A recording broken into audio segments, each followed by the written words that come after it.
పంట చూడు, మొలకలు చూడు.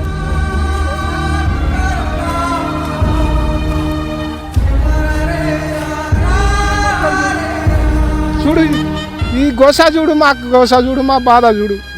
ఈ మొలకలు చూడు, ఇక చూడు.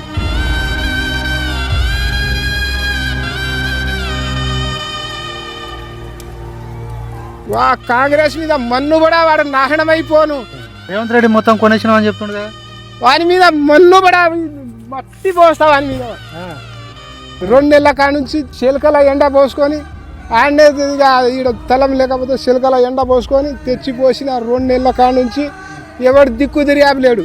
ఈ రాశులు చూడు ఎట్లా పడి ఉన్నాయి. ఎవడన్నా దిక్కు తిరియాబు ఉన్నాడు ఆయన, ఎవడు కొన అనేటోడు లేడు. ఏమన్నా అంటే వేసుకోపోర్రి, మీ లారీలో ట్రాక్టర్ తెచ్చి వేసుకోపోర్రి అంటారు.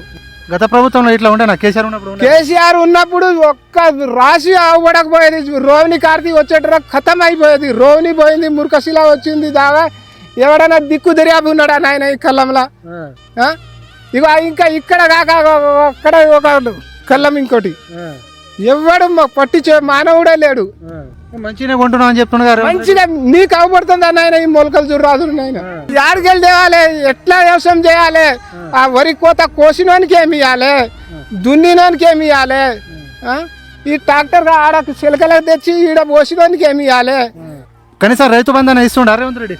రైతు బంధు లేదు, ఏ బంధు లేదు. 1 ఎకరానికి ఇచ్చిర్రు, మా రైతు బంధు లేదు, ఏం లేదు. బ్యాంకు రుణం మాఫీ చేస్తా అన్నాడు, రుణం మాఫీ లేదు, ఏం లేదు.